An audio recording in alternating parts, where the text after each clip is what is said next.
My name is Griffin. I'm 28 years old and I never thought I'd come home from the most important business trip of my life to find all my belongings crammed into our moldy basement. The note on the kitchen counter said it all. If you want to stay live in the basement. My sister Cassandra had always been the golden child, but giving her my bedroom while I was securing a multi-million-dollar deal overseas that crossed a line. Lucky for me, I had a secret they didn't know about. A beautiful coastal apartment that was about to become my permanent home. If you're watching this from somewhere your family has ever betrayed you, hit that like button and subscribe to follow my journey from basement exile to finding true independence. Growing up in the Matthews household meant one thing was always certain: Cassandra came first. From the day my parents, Robert and Diana Matthews, brought my sister home from the hospital when I was 5 years old, the dynamic shifted. It wasn't obvious at first. Subtle things like Cassandra getting the last piece of cake, her artwork prominently displayed on the refrigerator, while my academic awards gathered dust in a drawer, or the way my parents would immediately stop whatever they were doing when she called for them. "Griffin, you're the big brother. You need to understand that your sister needs more attention," my mother would say whenever I pointed out the disparity. My father, a stern accountant with little patience for emotional conversations, would simply grunt and return to his newspaper. Despite the clear favoritism, I worked hard. School became my refuge, then college, then the business world. While Cassandra pursued an art degree with my parents footing the entire bill, I worked 3 jobs to put myself through a computer science program at State University. My parents contributed exactly $0 toward my education, claiming they trusted I could handle it myself. "You've always been so independent, Griffin," my mother would say, as if my self-reliance was a character flaw rather than a necessity born from their neglect. The irony wasn't lost on me when at 24 I launched my own cybersecurity company, Secure Tech Solutions. The first few years were grueling. 16-hour days, ramen noodle dinners, and a tiny apartment shared with 2 other tech entrepreneurs. But we built something special. By year 3, we had major clients across 3 states. By year 4, we expanded nationally. This year, we went international. All the while, I maintained a relationship with my family. Sunday dinners, holiday gatherings, birthday celebrations. I showed up for all of it, gifts in hand, smiling through the constant comments about how Cassandra's latest art installation was so moving or truly groundbreaking, even though she had yet to sell a single piece without my parents' connections paving the way. When my company started generating serious profit, I made a decision that surprised even me. I moved back home. The 5-bedroom house where I grew up had plenty of space, and my parents were getting older. My father 62, my mother 58. They never directly asked for financial help, but I knew their retirement accounts had taken a hit during the economic downturn, and my father's accounting practice wasn't bringing in what it once did. Just until I find the perfect place, I told them, though we all knew the arrangement benefited them more than me. I paid 3/4 of the mortgage-covered utilities and bought groceries. My childhood bedroom became both my sleeping quarters and makeshift office when I wasn't at company headquarters downtown. Cassandra, now 23, lived in a loft apartment downtown that our parents helped her secure. Despite being the favorite, she wasn't a bad person, just oblivious to the preferential treatment. We actually got along well whenever we were together without our parents around. She'd stop by the house weekly for dinner, and always took time to ask about my business, even if she didn't understand the technical aspects. "You should let me design your company logo," she'd offer, and I'd gently remind her that we had a professional marketing team. She'd pout momentarily before moving on to her next artistic inspiration. The international deal that would change everything began as a simple email from a Japanese technology firm interested in licensing our security protocol. Over 6 months, it evolved into a potential acquisition worth 8 figures. The negotiations required my physical presence in Tokyo for 2 weeks, my first trip to Asia, and the longest I'd been away from home since moving back in. 2 weeks in Japan. How exciting, my mother said when I told them about the trip, though her tone suggested she was merely being polite. My father asked if the deal was actually going to happen, or if it was just another one of those tech pipe dreams. Cassandra was the only one who seemed genuinely happy for me. "Bring me back something cool," she requested, giving me a hug before I left for the airport. I hoped that finalizing this deal would finally earn my parents' respect. that proving my company's worth on an international scale would make them see my value. My bedroom, modest but comfortable with its queen-sized bed desk, and the bookshelf full of computer science texts and sci-fi novels, represented more than just a place to sleep. It was the one space in the house that felt truly mine, unchanged from my teenage years, aside from the upgraded desk and computer setup. Little did I know that room would become the battleground for a family reckoning years in the making. Tokyo was everything I had imagined, and more. The blend of ancient tradition and cutting-edge technology mirrored my own appreciation for building new innovations on solid foundations.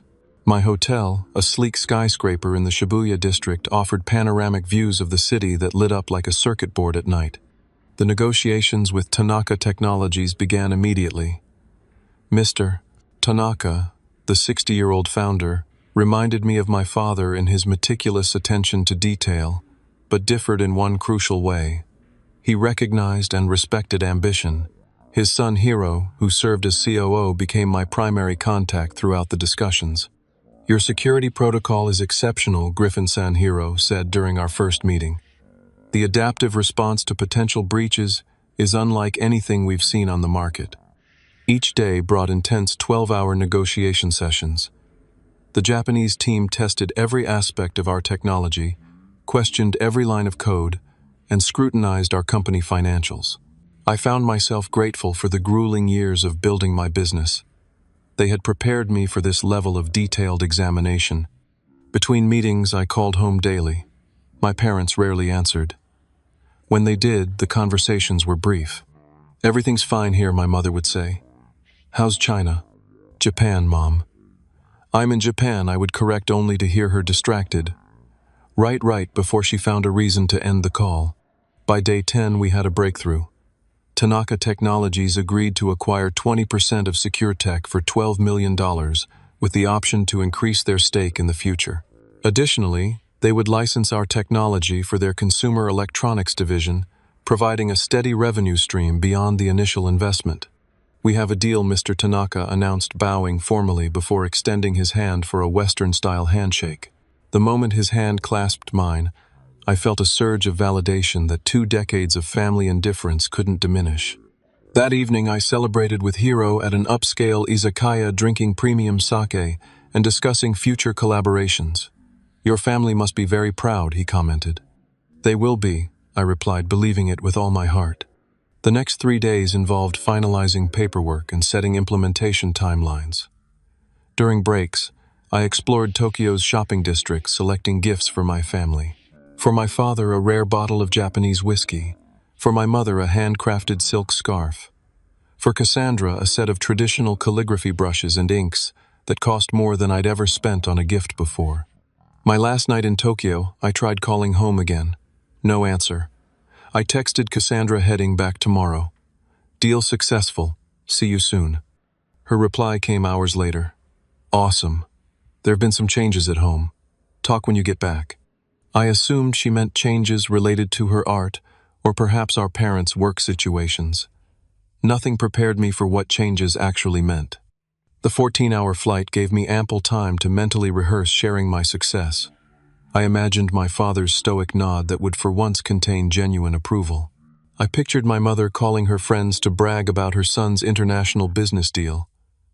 I even fantasized about Cassandra proudly telling her artsy friends about her brother's company. When the plane landed in my hometown, exhaustion hit me hard, but excitement pushed it aside. I collected my luggage, including the carefully wrapped gifts, and booked an Uber from the airport. Coming home from a trip, my driver asked, noting my luggage. "Yes, a business trip to Japan that changed everything," I replied, unable to contain my smile. "Must have been some trip," he observed, glancing at me in the rearview mirror. "You look like a man who just won the lottery." In many ways, I had. The deal would transform my company and open doors I'd only dreamed of. As we pulled into the familiar suburban neighborhood where I'd grown up, I felt a sense of completion, the local boy returning triumphant, ready to share his success with those who mattered most. I tipped the driver, generously gathered my bags, and walked up the familiar path to our front door, fully unprepared for what waited inside. The house was unnervingly quiet when I entered. Usually the television would be on in the living room with my father watching financial news, or my mother would be in the kitchen preparing dinner. Instead, I was greeted by silence and the faint smell of fresh paint. I called out, "Mom, Dad, I'm home." No response. I dragged my suitcases to the staircase, intending to bring them up to my room before finding my family. That's when I noticed something odd about my bedroom door at the top of the stairs. A decorative wooden plaque with Cassandra's name hung where my plain door had always been. A cold knot formed in my stomach as I climbed the stairs. Reaching the door, I saw other changes. Small fairy lights framed the doorway, and artistic photographs were taped to the wood. With a shaking hand, I turned the knob and pushed the door open. My room was gone. Completely gone. The walls, previously a neutral blue, were now painted a soft pink. My queen bed had been replaced by a daybed covered in throw pillows. My desk, where I'd built my company's first prototype, was nowhere to be seen, replaced by an easel and art supplies. The bookshelf that held my computer science textbooks and sci-fi collection now displayed art books and small ceramic sculptures. Not a single trace of me remained in the space. I stood frozen, unable to process what I was seeing. The sound of the front door opening downstairs barely registered until my mother called out, "Griffin, is that you? We weren't expecting you until tonight."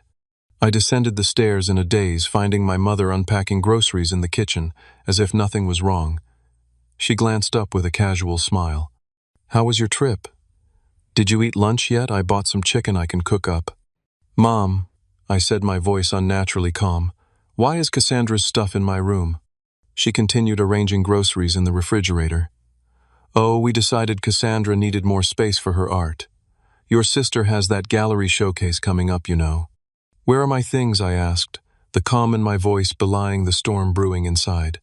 She gestured vaguely toward the basement door. "We moved everything downstairs. There's a note on the counter." Indeed, there was. A folded piece of paper I'd overlooked in my initial shock. I opened it to find my father's handwriting. "Griffin, we've moved your things to the basement. If you want to stay, that's where you'll be living now. Your sister needs a proper studio space for her art career. Dad." The note trembled in my hand. "You did this while I was away, without asking or even warning me."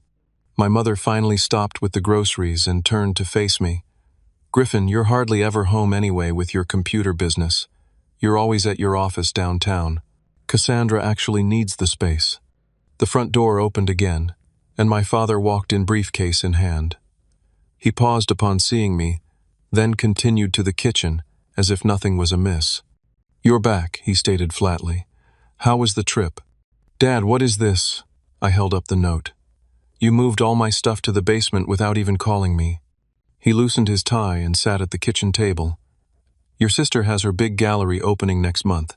She needs proper space to prepare her installations. The basement is perfectly adequate for sleeping and whatever computer work you do at home. I pay 3/4 of the mortgage on this house." I reminded him, struggling to maintain composure. "And we're grateful for your contribution," he replied dismissively. "But family needs come first, and Cassandra needs that room more than you do right now." Before I could respond, the front door opened a third time, and Cassandra bounced in her arms full of art supplies. She brightened upon seeing me. "Griffin, you're back." She dropped her supplies on the couch and hugged me. "How was Japan? Did the deal go through?" I returned her hug stiffly. "The deal went through. We got everything we wanted and more."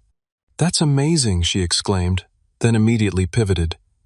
"Did you see my new studio? Mom and Dad surprised me.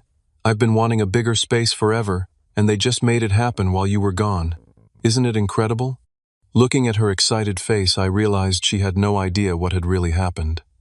In her mind, our parents had simply given her a gift, not taken something from me. "When did this happen?" I asked, directing the question to all of them. 3 days ago," my mother answered. "It was quite the project. Your father and I packed everything up, and we had some nice young men from the moving company take the heavy furniture downstairs." "The moving company," I repeated. "You hired strangers to handle my personal belongings." "Well, we couldn't do it all ourselves," my mother said defensively. Unable to stand in the kitchen any longer, I headed for the basement door. The wooden steps creaked as I descended into the semi-finished space. The basement had always been used for storage and laundry with concrete floors and exposed ceiling beams. In one corner I found my life haphazardly piled. My bed frame was unassembled, leaning against the wall. The mattress lay directly on the concrete floor. My desk had a crack running across its surface. Boxes labeled Griffin stuff in my mother's handwriting were stacked precariously, some already showing water damage from the basement's persistent dampness.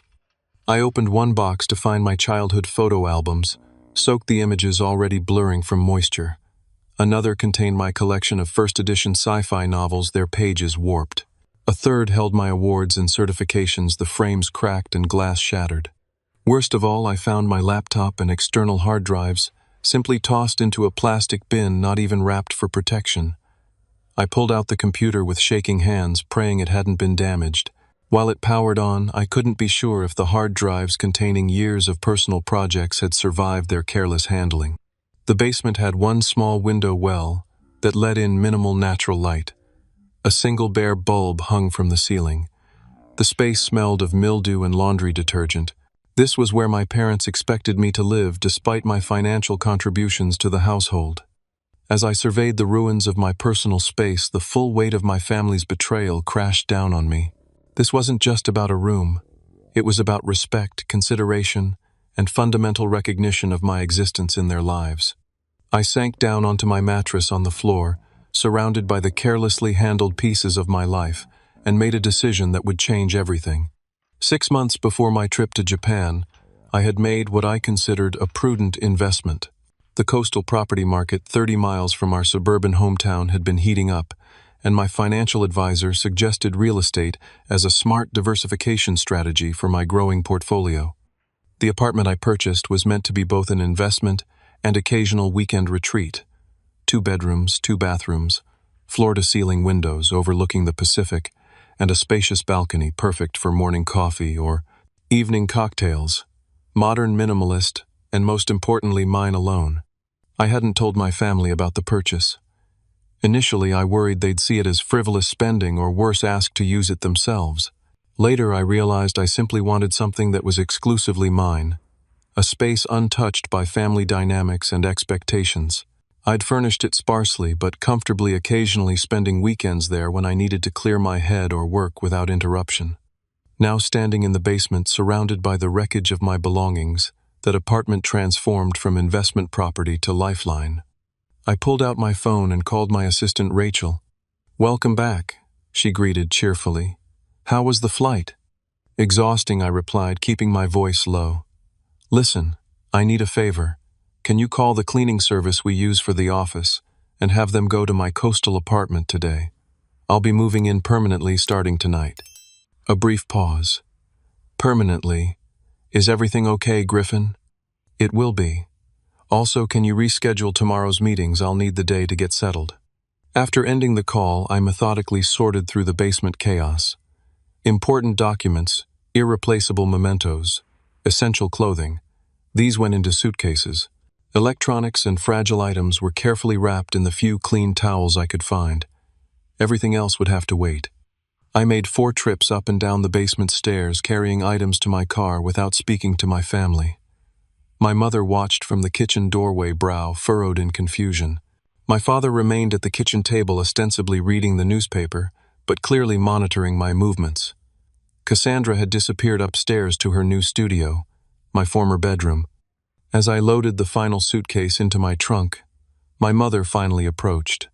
"Griffin, what are you doing? Where are you going with all that stuff?" "I'm leaving," I stated simply, closing the trunk with a definitive thud. "Leaving? Don't be ridiculous. We made space for you in the basement. You expect me to live in a moldy basement when I pay most of the bills for this house?" My father appeared behind her. "You're overreacting. The basement is perfectly adequate. For storage, maybe. Not for a person who contributes financially to this household." "So this is about money," my father scoffed. "After everything we've done for you." The irony of his statement might have made me laugh if I wasn't so angry. "What exactly have you done for me lately, Dad? Or ever?" Cassandra emerged from the house, eyes wide, as she took in the loaded car and my travel bag. "Griffin, are you going somewhere?" "I'm moving out. I told her directly. Because of the room, she asked, realization dawning. I didn't know it was a problem. You can have it back. I don't need it that badly. For the first time, I saw genuine concern in her expression. The first family member to show any. It's not just about the room, Cass, I explained, softening my tone for her benefit. It's about respect, consideration, and being treated like I matter in this family. Of course you matter, my mother interjected. You're being so dramatic about this. Go cool off somewhere if you need to, but this is still your home. My father crossed his arms. He'll be back when he calms down. Where else would he go? Their confidence that I had no alternatives, no life beyond what they knew of, only strengthened my resolve. I'll send someone for the rest of my things, I said, opening my car door. And I'll transfer next month's mortgage payment as promised, but that's the last one. You should start figuring out your finances. My mother's expression shifted from dismissive to concerned. What do you mean the last one, Griffin? Be reasonable. I've been reasonable for years. I've contributed financially while being treated as an afterthought in my own family. That ends today. As I got into my car, Cassandra rushed forward. Wait, at least tell me where you're going. How can I reach you? I'll text you, I promised her alone. My father called out as I started the engine. This is childish, Griffin. Running away won't solve anything. You'll be back. I pulled away from the curb without responding, watching in my rearview mirror as my mother's hand flew to her mouth in belated concern, and my father turned back toward the house, already dismissing my departure. Only Cassandra remained on the sidewalk watching until my car turned the corner. The drive to my coastal apartment took 45 minutes each mile, putting welcome distance between me and the family home. As the suburban landscape gave way to coastal views, my breathing steadied, and the knot in my chest began to loosen. I parked in my designated spot beneath the modern building, nodding to the doorman as I entered with my first load of belongings. The elevator carried me to the 12th floor, and when I unlocked the door to apartment 1202, the setting sun was casting golden light across the hardwood floors and minimalist furnishings.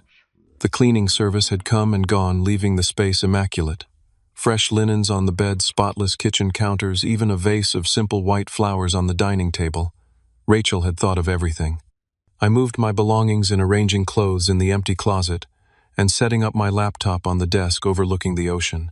As darkness fell, I stood on the balcony, listening to waves crash against the shore below and watching lights twinkle along the coastline. For the first time in years, perhaps ever, I was in a space that was completely mine, untouched by family dynamics, uncomplicated by history. The realization brought both liberation and profound sadness. It shouldn't have taken this level of betrayal to force me into claiming my independence. My phone buzzed with texts and missed calls from my mother, increasingly urgent but offering no apology. One message from Cassandra simply read, "I'm so sorry. I didn't know." I responded only to her, "I'm safe. I'm okay. I need some time." Then I silenced my phone, poured myself a glass of whiskey from the bottle I'd brought back from Japan, the one intended as a gift from my father, and toasted my new beginning alone but finally free from the basement of my family's expectations. The first week in my coastal apartment passed in a blur of work calls, furniture deliveries, and adjustment to my new reality. I threw myself into implementing the Japanese deal, scheduling video conferences with Hiro Tanaka at hours that accommodated the time difference. Work became both distraction and affirmation, proof that I had built something valuable despite my family's indifference. My apartment gradually transformed from weekend getaway to proper home. I ordered a more comfortable office chair, hung artwork on previously bare walls, and stocked the kitchen with actual cooking supplies rather than just the bare essentials. Each addition felt like a declaration: I'm staying. This is mine. I belong here. The building's amenities, a well-equipped gym, rooftop pool, and community lounge, offered opportunities to establish a routine. Morning workouts became meditative time to process my thoughts.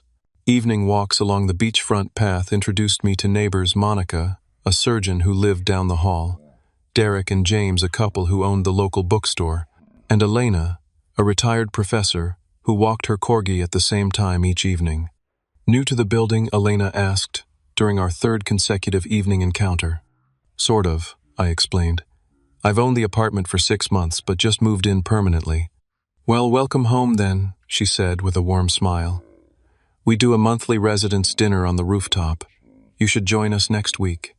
These small interactions anchored me to my new community. Simple, straightforward relationships uncomplicated by decades of history. The silence from my parents stretched through that first week. My phone remained conspicuously free of calls or texts from either of them, confirming what I had long suspected: their interest in me extended only as far as my utility to the household. On day 8, my mother finally called. I let it ring 4 times before answering. "Griffin." Her voice sounded smaller than usual. "Are you okay? We've been worried." "I'm fine," I replied, keeping my tone neutral. "Is there something you needed?" "Your Aunt Martha called asking about you. The family picnic is next month and she wanted to know if you'd be bringing anyone." A pause. I didn't know what to tell her about where you're living now. Of course, her concern wasn't for my well-being but for appearances. What to tell extended family about my abrupt departure? "You can tell her I moved out, and I'm doing well," I suggested. "Or you can tell her the truth, that you gave my room to Cassandra and expected me to live in the basement, so I left." "Griffin, you're making this sound so much worse than it was. We just thought that I wouldn't mind, that I didn't deserve the basic courtesy of a conversation before you dismantled my personal space." "What exactly did you think, Mom?" The line went quiet for a moment. "Your father and I thought you were planning to move out soon anyway. You're a successful businessman now. Why would you want to keep living at home?" "I was contributing to the household, paying most of the bills. The least you could have done was ask me before making decisions about my living space." "Well," she said, her voice taking on a defensive edge, "what's done is done. When will you be coming by to pick up the rest of your things? The basement needs to be cleared out for your father's home gym equipment." The casual cruelty of her response left me momentarily speechless. Not only had they evicted me from my room, but now they were repurposing the basement accommodation they'd offered, making it clear I had no place in their home at all. "I'll send movers next week," I finally replied. "Email me a day that works for you." After ending the call, I stood on my balcony watching waves crash against the shore, letting the rhythmic sound calm my racing heart. The conversation confirmed I'd made the right decision in leaving. Later that evening, Cassandra texted, "Can I come see where you're living? I feel terrible about everything." Unlike my parents, Cassandra had sent multiple messages over the week. Apologies, updates about her art, questions about my new place. Her genuine concern contrasted sharply with our parents' indifference. I replied, "Tomorrow after 6, I'll text you the address." Her response came immediately. "Thank you. I'll bring dinner." True to her word, Cassandra arrived the next evening with bags of takeout from our favorite Thai restaurant. She stopped in the doorway, taking in the ocean view with wide eyes. "Griffin, this place is amazing. How long have you had it?" "About 6 months," I admitted, leading her to the kitchen island, where we unpacked the food. "6 months? And you never told any of us?" She looked hurt. "I needed something that was just mine," I explained. "Something no one could take away or dismiss." Understanding dawned on her face. "Like your bedroom." "Like my bedroom," I confirmed. We ate on the balcony, watching the sunset paint the sky in vibrant oranges and pinks. Cassandra filled me in on her upcoming gallery, showing her excitement tempered by evident guilt. "I told Mom and Dad I'm moving my art stuff back to my apartment," she said between bites of pad thai. "I said I couldn't work in that room knowing how you got pushed out." "You don't have to do that, Cass." "Yes, I do. I never would have accepted if I'd known what they did. They made it sound like you had agreed to the change." This new information stung but didn't surprise me. "How are they doing with the mortgage payment situation?" Cassandra's expression turned grim. "Not well. Dad's been making calls to his investment broker. I overheard Mom talking about possibly selling the house if they can't figure something out." For a brief moment, satisfaction flared at their predicament, a consequence of their actions finally coming home to roost. But it faded quickly, replaced by a dull ache for what our family relationship should have been. "They miss you," Cassandra added, though her tone lacked conviction. "In their way." Their way being they miss my financial contributions. She didn't deny it. They want you to come to Sunday dinner this weekend. Mom's making your favorite lasagna as a peace offering. I shook my head. I'm not ready for that. Tell them I have plans. Cassandra nodded understanding in her eyes. As she prepared to leave, she hugged me tightly. This place suits you, she said. You seem more yourself here already. After she left, I reflected on her observation. She was right. Away from the constant, subtle undermining of my parents' home, I felt more authentic, more confident. The success I'd built professionally was finally extending into my personal life as well. The following weeks established a new pattern. Cassandra visited regularly, our relationship strengthening without our parents' influence. I threw myself into work, and the Japanese partnership flourished. My coastal community welcomed me through rooftop gatherings and morning coffee with neighbors. My parents' attempts at contact grew increasingly urgent as financial reality set in. Text messages about family events evolved into questions about when this little break might end. My father even called one evening, his voice gruff with reluctant concern. "Your mother's worried about you," he said, unable to admit his own worry. "I'm doing fine, Dad. When are you planning to come home? This has gone on long enough." "I am home," I told him. "This is my home now." The silence that followed spoke volumes. He hadn't expected this outcome, that his dismissive actions would have permanent consequences, that his son had options beyond what he'd imagined. "We're having trouble with the mortgage," he finally admitted. "Without your contribution, I told you I'd pay the final month. That was 3 weeks ago. You've had time to make arrangements." "Griffin, be reasonable. Family helps family." "Yes," I agreed. "Family does help family. Family also respects family. You might want to think about that." I ended the call recognizing the conversation for what it was. Not an attempt at reconciliation, but at financial rescue. They didn't want me back. They wanted my checkbook. As my second month in the coastal apartment began, I felt increasingly settled. The wound of betrayal remained, but its edges were beginning to heal, scabbed over with the satisfaction of self-determination and the genuine connections I was building in my new community. Then one Saturday morning, my doorbell rang unexpectedly. I opened it to find not just Cassandra, but my parents standing in the hallway, their first time seeing the life I'd built without them. My parents stood awkwardly in my doorway, taking in the apartment with poorly concealed surprise. My mother clutched her purse with white knuckles, while my father's eyes darted from the ocean view to the modern furnishings, mentally calculating the cost. "May we come in?" my mother asked, her voice unnaturally bright. Cassandra thought it was time we all talked. I looked at my sister, who mouthed sorry behind our parents' backs. Her expression pleaded for understanding. "Come in," I said, stepping aside without warmth. They entered cautiously, like tourists in a foreign country. My mother immediately moved to the floor-to-ceiling windows, gasping at the ocean panorama. My father remained near the door, hands in his pockets, expression guarded. "Griffin, this is beautiful," my mother said. "You never told us you bought a place like this." "There's a lot I don't tell you," I replied evenly. An uncomfortable silence fell.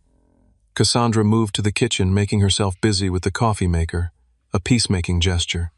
"Well," my father finally said, "this explains where all your money has been going."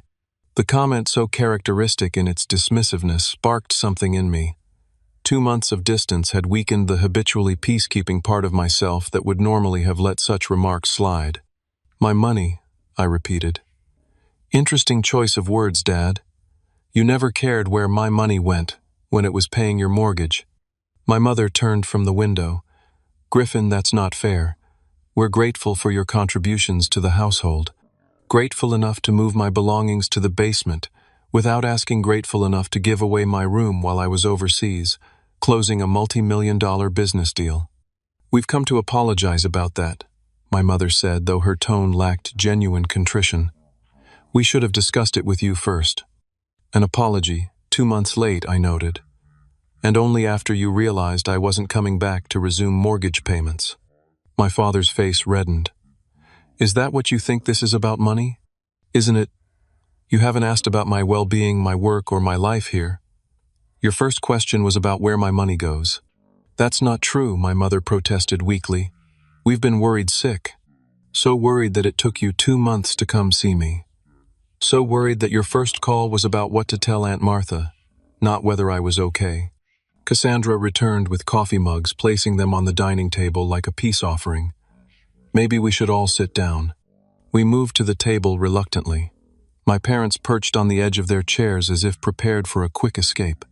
The thing is, Griffin, my mother began wrapping her hands around her mug. We didn't think you'd react this way. You've always been so independent, so capable of handling things on your own. Independent by necessity, I corrected, not by choice. My father frowned. What's that supposed to mean? It means I learned early that I couldn't count on you the way Cassandra could. It means I became self-sufficient because I had to, not because I wanted to be excluded from this family. That's ridiculous, my father scoffed. We've always treated you and your sister equally. Cassandra, who had been quiet until now, surprisingly spoke up. No, Dad, you haven't. 2p. You and Mom have always favored me. I've known it for years. My parents stared at her in shock. This wasn't the script they'd expected. Their children presenting a united front. Cassandra, honey, that's not true, my mother said. We love you both the same. Maybe you love us the same. Cassandra conceded, but you don't treat us the same. You paid for my entire education while Griffin worked 3 jobs to put himself through college. You celebrate my smallest artistic achievements while barely acknowledging his major business successes. You gave away his room without a second thought. My father's expression hardened. This isn't what we came here to discuss. We came to talk about the house. And there it was. The real purpose of their visit laid bare. What about the house? I asked, already knowing the answer. We're having trouble meeting the mortgage payments without your contribution, he admitted grudgingly. The bank has sent notices. So sell it, I suggested. Downsize to something you can afford. Sell our family home. My mother looked horrified. Griffin, be reasonable. We're not asking you to move back. Just to continue helping with the payments until your father's investments recover. The audacity was breathtaking. They wanted my financial support without having to accommodate my physical presence. Let me understand this, I said slowly. You want me to pay for a house I don't live in, where I'm not welcome, except perhaps in the basement, and where my belongings were treated with complete disregard. When you put it that way, it sounds terrible, my mother said. It is terrible, I confirmed. That's exactly what happened. My father's face flushed with anger. We gave you a home for 28 years, and I've been paying for that home for the past 3 years, I countered. 3/4 of the mortgage, all utilities, most groceries. I've more than repaid any debt I might have owed. Is this how you treat family? He demanded. Abandoning us when things get difficult? The hypocrisy was staggering. I didn't abandon anyone, Dad. I removed myself from a situation where I was being taken advantage of and disrespected. There's a difference. We're your parents, my mother said tearfully. We need your help. And I needed parents who saw me as more than a checkbook, I replied. We don't always get what we need. My father stood abruptly, chair scraping against the floor. This is useless. He's made up his mind. He turned to my mother. I told you this was a waste of time. He doesn't care what happens to us. As he moved toward the door, Cassandra called after him. Dad, that's not fair. Griffin has every right to be upset after what you did. He ignored her, yanking open the front door. My mother hesitated, torn between following him and continuing the conversation. Griffin, she pleaded, try to understand. We're family. Family respects each other, I said quietly. Family communicates. Family doesn't take each other for granted. With a last, tearful look, she followed my father out, leaving Cassandra and me at the dining table. I'm so sorry, Cassandra said after the door closed. They promised they would apologize properly.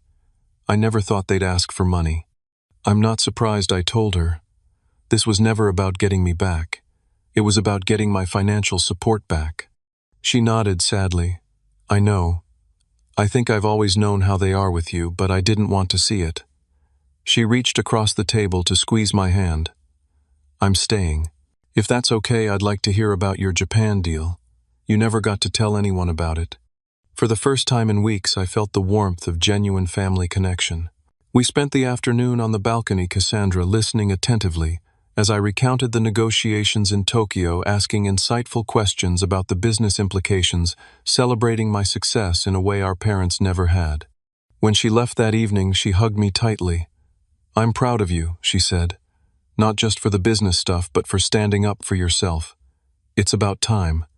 As I closed the door behind her, I realized the confrontation, while painful, had been necessary. The truth was finally in the open. My parents valued what I could provide more than who I was. It hurt, but facing that reality freed me from the endless cycle of seeking their approval. My phone buzzed with a text from Cassandra. "They're upset now, but they'll come around. And if they don't, their loss. I'm still your sister, no matter what." For the first time since discovering my belongings in the basement, I felt a sense of peace. I'd lost the fantasy of having supportive parents, but I'd gained something perhaps more valuable: self-respect and an honest relationship with my sister. Standing at my window watching nightfall over the ocean, I realized I no longer needed my parents' validation to know my worth. I had built a successful company, secured an international partnership, created a beautiful home, and maintained my integrity through it all. By their own actions, my parents had lost the privilege of being part of that success story. 2 months of no contact stretched ahead, a necessary healing period for wounds decades in the making. The coastal autumn brought cooler temperatures and spectacular sunsets. My life settled into a rhythm entirely my own. Early morning runs along the beach, productive days at my downtown office, or working from my apartment in evenings, spent either with new friends from the building or in peaceful solitude. Cassandra visited weekly, our relationship flourishing without our parents' complicated dynamics. She brought updates about her art career. Her gallery showing had been successful, resulting in several sales and a commission for a local restaurant. She never pressed me about reconnecting with our parents, respecting my need for distance. My company continued to thrive. The partnership with Tanaka Technologies exceeded expectations, opening doors to Asian markets we'd previously considered inaccessible. We hired 15 new employees and leased additional office space to accommodate our growth. Success that had once seemed like a means to earn parental approval now stood as its own reward. Achievements valued for their intrinsic worth rather than their potential to impress others. In my personal life, I found myself opening up more readily.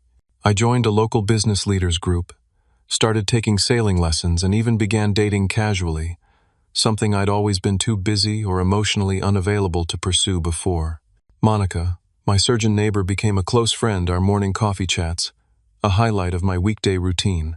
"You seem different than when you first moved in," she observed one morning as we watched the sunrise from my balcony. "More settled in yourself." "I feel different," I admitted, "like I've finally stopped trying to earn approval I'm never going to get." "Family stuff?" she asked perceptively. "Family stuff," I confirmed, with a rueful smile. The holidays approached, bringing their inevitable emotional complications. Thanksgiving had always been spent at my parents' house, with extended family gathering around their dining table. This year, Cassandra and I made alternative plans, booking a table at an upscale restaurant overlooking the harbor. A week before Thanksgiving, my phone rang with my mother's number. After 2 months of silence following their visit, the timing wasn't coincidental. "Hello, Mom," I answered, keeping my tone neutral. "Griffin." Her voice sounded different, subdued, perhaps even humbled. "How are you?" "I'm well. The company's doing great. How are you and Dad?" A pause. "We've had to make some changes.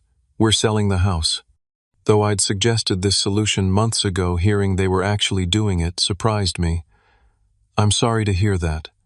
Have you found a new place?" "A condo near the park.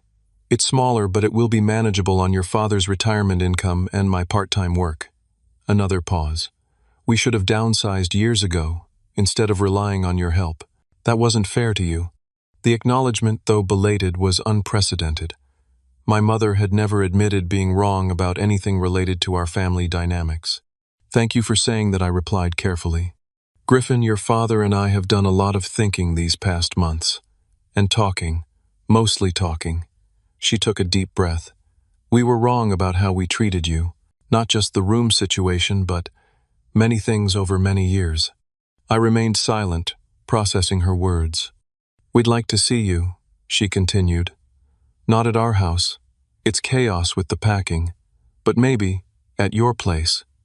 If you're willing, your father has some things he wants to say to you in person. Caution warred with hope in my heart. When were you thinking? This weekend, we could bring lunch. I considered the offer. Having them in my space, on my terms, felt different than meeting on their territory. Saturday at noon would work. Thank you, Griffin. The relief in her voice seemed genuine. We'll be there. Saturday arrived with clear skies and uncharacteristic nervousness on my part. I spent the morning cleaning an already immaculate apartment, arranging and rearranging the dining area, questioning my decision to allow this meeting. At precisely noon, the doorbell rang. My parents stood there, my father holding a large paper bag from an upscale deli, my mother clutching a small gift bag. Both looked older somehow, the past months having left their mark. Come in, I invited, stepping aside. They entered with the same caution as their previous visit, but something was different. My father made eye contact rather than surveying my possessions. My mother didn't immediately comment on the apartment's luxury. Thank you for seeing us, my father said, placing the food on the kitchen counter. The words, though simple, represented a shift, gratitude rather than entitlement. We settled at the dining table with sandwiches and salads. Initial conversation remained safe. The house sale, Cassandra's art success, general news about extended family. As we finished eating, my mother placed the small gift bag beside my plate. It's not much, she said. Just something we thought you should have. Inside, I found a small wooden box I recognized from my childhood. Opening it revealed the watch that had belonged to my grandfather, a simple timepiece with a worn leather band that I'd always admired. Dad always said this would go to Cassandra someday, I noted, confused by the gesture. My father cleared his throat. I was wrong about that. It should go to you. My father would have wanted his watch to go to the grandson who shares his work ethic and integrity. The compliment, so unexpected, momentarily robbed me of words. Griffin, my father continued, visibly uncomfortable, but pressing on, I owe you an apology, a real one, not the half-hearted excuse we offered before. My mother reached for his hand, encouraging him. The truth is, he said, I've never understood you. Your interest in computers, your business approach, your independence, none of it made sense to me. It was easier to focus on Cassandra, whose artistic talents I could at least pretend to understand. What your father is trying to say, my mother interjected, is that we failed you as parents in many ways. We took advantage of your success and generosity. We took you for granted. And when you finally stood up for yourself, we blamed you instead of looking at our own behavior. Selling the house has been a wake-up call, my father admitted. We relied on you financially, instead of adapting to our own changing circumstances. That wasn't fair to you, and it wasn't good parenting.